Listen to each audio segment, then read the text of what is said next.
Tawa nga ako eh. Habang nag-live siya, ina-arresto siya. So yun, nasa Sheraton siya. Alam ng buong Pilipinas na nasa Sheraton siya. Yung lahat ng address niya, na nalagay sa lahat ng dokumento niya, Papa-LTO man yan, lahat keke. Pinacheck na natin. Walang totoo dun sa mga address niya. Hindi naman siya nakatira sa Green Meadows. Walang katotohanan. His life is a lie. So we will put a stop to it. This is terrible. Totoo lang. He's making a mockery of the Philippines. So kung ang tanong, ba't tayo nag-aaksaya ng oras to? Ang dami na nabiktima nito. Ito yung simbolo ng kawalangan sa Pilipinas. Hinto na natin ito. Tapos na yung circus. Finish na. May gusto bang sabihin sa amin, Mang Busi?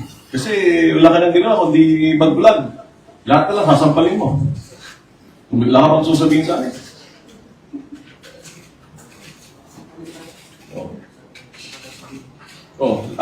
Yung mga general na pinapaya mo, yung mga 4 na colonel na pinapaya mo, yung NBI na sinasampal mo, yung LTO kalbo, kamo, kasi Lakanilaw. Yan, siguro natutuwa ka ngayon. Pati pangalan ng ating presidente, kinuha mo pa. Hindi ka naman Marcos.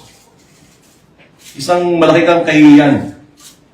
Kaya hindi kami titigil dito sa Napolco, hindi kami titigil dito sa PNP na mahuli ka. Kasi marami ka ng pinuruwisyong tao. Pati mga OFW, pinuruwisyo mo, kinuha mo yung mga pera nila.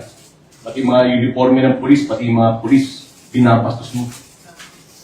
Wala kang respeto sa institusyon ng gobyerno. Sample ito sa'yo. Matuto ka. Dapat sasabihin, matapang ka. Ang trilyonaryo na Pilipinas, ladies and gentlemen, Norman Manggusi.